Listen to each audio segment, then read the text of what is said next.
পেটের দমাতে পাখিনি পুষতেন সালাম মুর্শিদি। নির্যাতন থেকে রক্ষা পায়নি নারীরাও।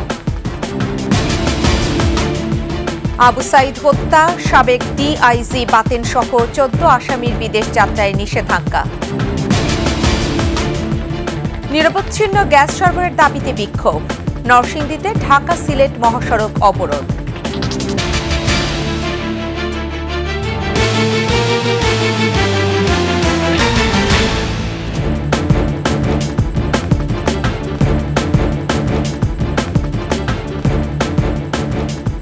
এতক্ষণ শুনছিলেন ফার্স্ট সিকিউরিটি ইসলামী ব্যাংক পিএলসি সংবাদ শিরোনাম। প্রত্যেককে আমন্ত্রণ জানাচ্ছি 21 দেশের সংবাদে। সাথে থাকছে আমি ফেরদৌসী আহমেদ। দর্শক, 21 টেলিভিশনের সংবাদ একই সাথে সরাসরি দেখতে পাবেন আমাদের ফেসবুক পেজ www.facebook.com/2124 অনলাইনে। এছাড়া সাবস্ক্রাইব করতে পারেন www.youtube.com/21 চ্যানেলে। দীর্ঘ 1 যুগ ধরে লুটপাট করেছেন সাবেক সংসদ সদস্য আব্দুস সোবহান গোলাপ। ক্ষমতার অপব্যবহার করে সরকারি বরাদ্দ আত্মসাৎ, পৌরসভা ও ইউপি নির্বাচনে মনোনয়ন বাণিজ্য, টেন্ডার বাণিজ্য, জমি দখল, সরকারি প্রতিষ্ঠানে চাকরি দিয়ে কামিয়েছেন শত শত কোটি টাকা। কোণঠাসা করে রাখতেন নিজ দলের কর্মীদেরও। যে কোনো কাজের নজরানা নিতেন তার স্ত্রীও। মাদারীপুর প্রতিনিধি নজরুল ইসলাম পলাশের তথ্যচিত্রে গোলাপের দুর্নীতির বিস্তারিত থাকছে ডেস্ক রিপোর্টে। আব্দুস সোবহান গোলাপ আওয়ামী লীগের মনোনয়নে 2018 সালের বিতর্কিত নির্বাচনে হন মাদারীপুর 3 আসনের সংসদ সদস্য। দলে কেন্দ্রীয় কমিটিতে পান প্রচার ও প্রকাশনা সম্পাদকের পদ। ছিলেন দলের কেন্দ্রীয় দপ্তর সম্পাদকও। এরপর থেকেই অবৈধ পথে টাকা কামাতে আরও সক্রিয় হন গোলাপ। শেখ হাসিনার নাম ভাঙিয়ে দেশ জুড়ে বিছিয়েছিলেন মনোনয়ন বাণিজ্যের জাল। মনোনয়ন পাইয়ে দেওয়ার নামে নিতেন কোটি কোটি টাকা। সাহেবরামপুর ইউনিয়নের চেয়ারম্যান মাহবুবুর রহমান মুরাদ সর্দার গত ইউনিয়ন পরিষদ নির্বাচনে চেয়ারম্যান পদে মনোনয়ন পেতে গোলাপকে দেন অর্ধ কোটি টাকা। 1 লাখ টাকা সালামি দেওয়া হয় তার স্ত্রী গুলশান আরা বেগমকে। তারপরও মেলেনি মনোনয়ন। উনি বললেন, তোর কিছু লাগবে না, তুই চলে যা। আমি কিছু না, আপনি তো কিছু নেওয়া ছাড়া আমাকে প্রতীক দিবেন না। উনি আমাকে বললেন, চেক নিয়ে আসছো? আমি না ভাই, চেক তো নিয়ে আসি নাই, তো কালকে চেক নিয়ে আসো। মনোনয়ন বাণিজ্যে আব্দুস সোবহান গোলাপ ছিলেন পাকা খেলোয়াড়। মনোনয়ন পাইয়ে দেওয়ার নামে একাধিক প্রার্থীর কাছ থেকে হাতিয়ে নেন লাখ লাখ টাকা। মনোনয়ন না পেয়ে টাকা ফেরত চাইলে দেওয়া হতো হত্যার হুমকি। আওয়ামী লীগ সভাপতি ও সাধারণ সম্পাদকের কাছে দায়ের করা হয় লিখিত অভিযোগও। এক ইউনিয়ন থেকে 3-4 জনের কাছ থেকে, লক্ষ্মীপুরে যেমন লক্ষ্মীপুরে ফজলুর কাছ থেকেও টাকা নিছে, আবার ওই এর কাছ থেকেও টাকা। শেখ পরিবারের ঘনিষ্ঠজন হওয়ায় গোলাপের বিরুদ্ধে দাঁড়ানোর সাহস পাননি কেউ। অত্র উপজেলায় তার 3 নং আসনের মধ্যে এমন কেউ বলতে পারবে না যে কোটি টাকা, 50 লাখ টাকা, 1-1.5 কোটি টাকা বাদে সে কারোকে নমিনেশন দিয়েছে। বিভিন্ন লেনদেনের মাধ্যমে এই মনোনয়ন বাণিজ্য হয়েছে। এইভাবে বিভিন্ন ইউনিয়নে উনি মনোনয়ন বাণিজ্য করেছেন। তার 2 ভাইয়ে প্রথম তার ভাই ইউনুসে নমিনেশন দিছে এবং এককভাবে তাকে সিলেকশনে হয় নিছে। দলের কাউকে সেই সম্মান সে দেখায় না বা দেয় নাই। সরকারের পট পরিবর্তনে আত্মগোপনে থাকা গোলাপ গ্রেপ্তার হয়ে এখন আছেন কারাগারে। খুরশিদ আলম মুকুল, ডেস্ক রিপোর্ট, 21 টেলিভিশন। ক্ষমতাচ্যুত হাসিনার দোসর সাবেক এমপি সালাম মুর্শিদি এলাকার মানুষের কাছে ছিল আতঙ্কের নাম। মৃতের মিল না হলে চলত জুলুম নির্যাতন। পেটোয়া বাহিনীর হাত থেকে রেহাই পায়নি নারীরাও। সেবা সংঘের নামে অর্থ জোগাড় করতেন মুর্শিদি। স্ত্রী সহ করতেন মনোনয়ন ও নিয়োগ বাণিজ্য। শেখ মোহাম্মদ জুয়েলের ক্যামেরায় খুলনা বিভাগীয় প্রতিনিধি মহেন্দ্রনাথ সেনের তথ্যে ডেস্ক রিপোর্ট। রূপসার আমদাবাদ গ্রামের রেখা পারভিন। সালাম মুর্শিদির নাম শুনলে এখনো আঁতকে ওঠেন তিনি। 2019 সালে উপজেলা নির্বাচনে সাবেক সংসদ সদস্যের বিরুদ্ধে অন্য প্রার্থীকে সমর্থন করায় পেটোয়া বাহিনীর হাতে নির্যাতিত হতে হয় তাকে। শুধু রেখা নন, ভিন্ন মতের অনেককে নির্মম নির্যাতন করা হয়েছে। ভেঙে দেয়া হয়েছে হাত পা। বিগত তার আমলে 7-8 বছরে আমাদের এখানে মামলা হামলা, হিন্দুদের উপরে নির্যাতন অত্যাচার। বিভিন্ন শিক্ষা প্রতিষ্ঠানের নিয়োগে করেছেন বাণিজ্য। তাকে অর্থের যোগান দিতে হতো ঘাটের মাঝি সহ নিম্ন আয়ের মানুষকেও। কুকর্ম ঢাকতে পুষতেন সাংবাদিক। লিখিত পরীক্ষা ফার্স্ট হয়েছিল, তো সেই ছেলেটাকে চাকরি দেওয়া হয় নাই, কিন্তু বড় অঙ্কের বাণিজ্য এখানে করে নাকি আর একটা ছেলেকে চাকরি দেওয়া হয়েছে। মোটর শ্রমিক সব জায়গাতে চাঁদা আদায় করে শিবা সংঘ নাম করে একটা প্রতিষ্ঠান ছিল, সেই শিবা সংঘ জমা হতো। এখানে কিছু তার বেতনদারী সাংবাদিকরা ছিল, তারাই তার এই সাফাই করত। বিএনপি থেকে আসা এই সাবেক সংসদ সদস্য ক্ষমতাচ্যুত হাসিনাকে খুশি করতে রেলওয়ের সম্পত্তির উপর গড়ে তোলেন আশ্রয়ন প্রকল্প। প্রকল্পের ঘর স্থানান্তর না হলেও মুর্শিদি হাতিয়ে নেন অর্থ। এই প্রকল্প বাংলাদেশের কোথাও রেলের জায়গায় হয়নি, রেলের জায়গায় হওয়ার কারণে কিন্তু এটি আজকের দিনটি পর্যন্ত হস্তান্তর হয়নি। স্থানীয় নির্বাচনে অর্থের বিনিময়ে ফল পাল্টে দিতেন তিনি।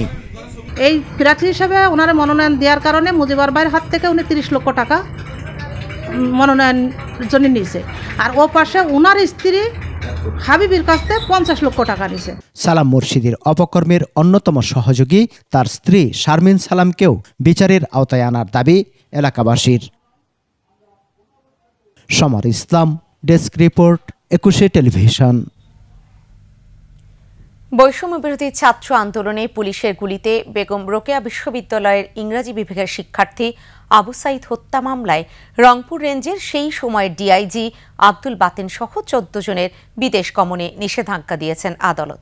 মামলার তদন্তকারী কর্মকর্তা Rangpur PBI police super ABM Zakir হোসেনের আবেদন শুনানি শেষে এ আদেশ দেন রংপুর মহানগর আমলি আদালতের বিচারক আসাদুজ্জামান। বাদীপক্ষের আইনজীবী জানান, বিদেশ গমনে নিষেধাজ্ঞা পাওয়া আসামিরা এখনও গ্রেফতার হননি, তাদের অবিলম্বে গ্রেফতার করা প্রয়োজন। আবু সাইদ হত্যার ঘটনায় তার বড় ভাই রমজান আলী 18 আগস্ট আদালতে 17 জনের নাম উল্লেখ করে হত্যা মামলা করেন। মামলায় অজ্ঞাতনামা 130 থেকে 135 জনকে আসামি করা হয়েছে।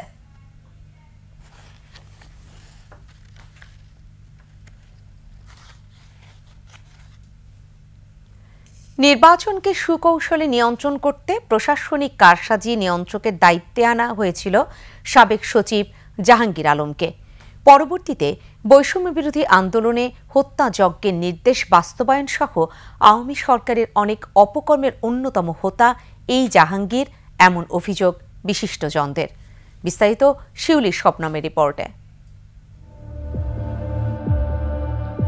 সংবিধানের ভাষায় নির্বাচন কমিশন একটি স্বাধীন ও শক্তিশালী সংস্থা, কিন্তু বিগত 15 বছরে প্রতিষ্ঠানটির ওপর আওয়ামী সরকারের নগ্ন হস্তক্ষেপে তা পরিণত হয় ঠুটু জগন্নাথে।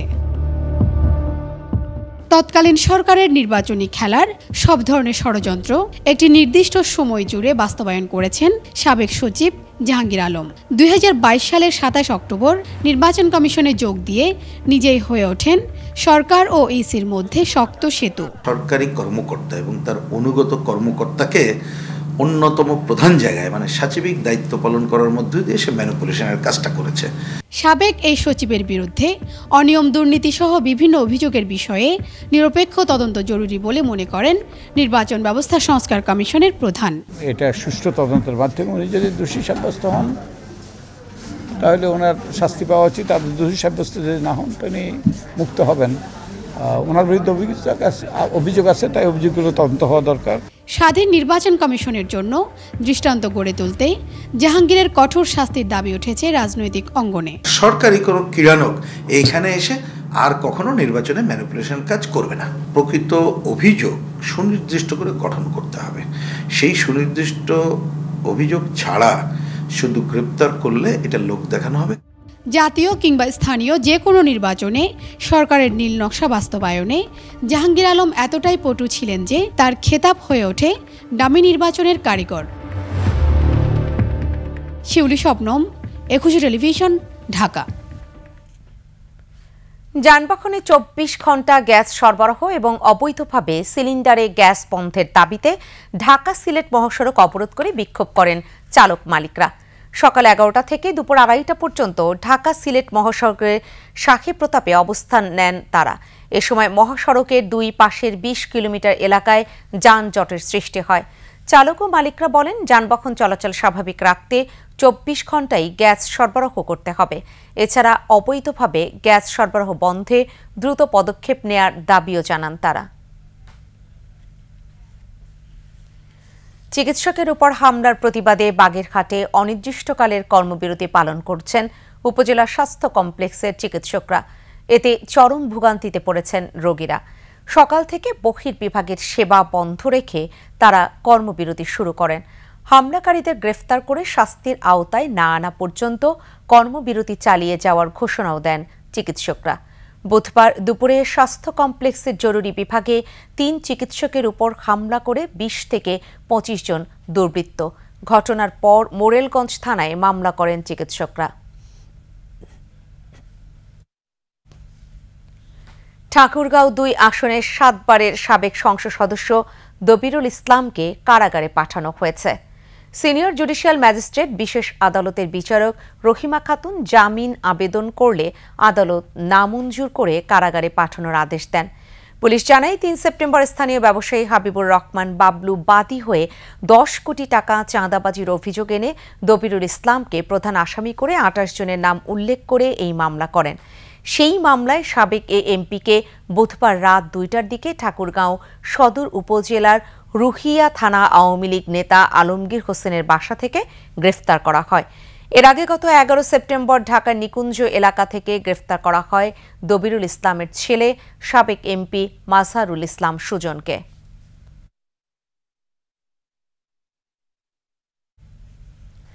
ঝালকাঠিতে সামাজিক যোগাযোগ মাধ্যমে ইসলাম নিয়ে কটূক্তি করায় এক তরুণকে গণধোলাই দিয়ে পুলিশে সোপর্দ করা হয়েছে। পুলিশ জানায়, শহরের শ্মশান ঘাটে 2 তরুণ ধর্ম নিয়ে মেসেঞ্জারে তর্ক করে। এ সময় একজন ইসলাম ধর্ম নিয়ে কটূক্তি করে। পরে তাকে মারধর করে বিক্ষুব্ধ কয়েকজন তরুণ। খবর পেয়ে পুলিশ ঘটনাস্থলে গিয়ে তাকে আটক করে থানায় নিয়ে যায়।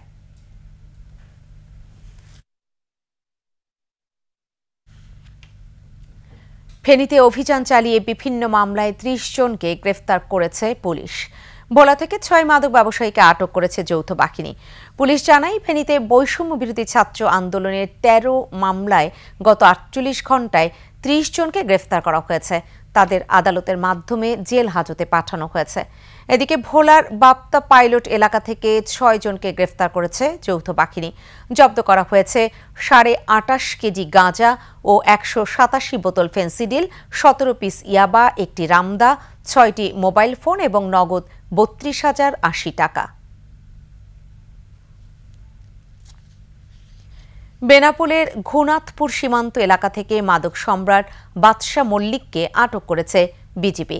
যশোর 49 বর্ডার গার্ড ব্যাটালিয়নের অধিনায়ক লেফটেন্যান্ট কর্নেল সাইফুল্লাহ সিদ্দিকী জানান, রঘুনাথপুর সীমান্ত এলাকায় অভিযান চালিয়ে বাদশাকে আটক করা হয়। সে দীর্ঘদিন ধরে অস্ত্র ও স্বর্ণ, মাদক চোরাচালান, হুন্ডি এবং মানব পাচারে জড়িত ছিল। বাদশা 15টি মামলার আসামি বলেও জানান তিনি। বড় বড় প্রকল্প পুনর্নিরীক্ষণ করা হচ্ছে বলে জানিয়েছেন NBR chairman Abdur Rahman Khan. Taxes club চট্টগ্রামের সম্মেলন কক্ষে আয় বিভাগের কর্মকর্তাদের সাথে মতবিনিময় সভায় তিনি বলেন, রাজস্ব সংগ্রহ ব্যবস্থা উন্নতকরণের জন্য অটোমেশনের উপর জোর দেওয়া হচ্ছে। ধীরে ধীরে প্রযুক্তির সাথে কর্মকর্তা কর্মচারীদের অভ্যস্ত করে তুলতে হবে বলেও মন্তব্য করেন তিনি।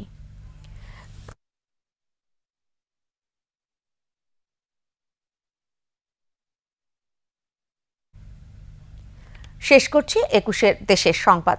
যাবার আগে ফার্স্ট সিকিউরিটি ইসলামী ব্যাংক পিএলসি সংবাদ শিরোনামগুলো আরও একবার। বিরোধীদের দমাতে বাহিনী পুষতেন সালাম মুর্শিদি, নির্যাতন থেকে রক্ষা পায়নি নারীরাও। আবু সাইদ হত্যা, সাবেক ডিআইজি বাতেন সহ 14 আসামির বিদেশ যাত্রায় নিষেধাজ্ঞা। নিরবচ্ছিন্ন গ্যাস সরবরাহের দাবিতে বিক্ষোভ, নরসিংদীতে ঢাকা সিলেট মহাসড়ক অবরোধ।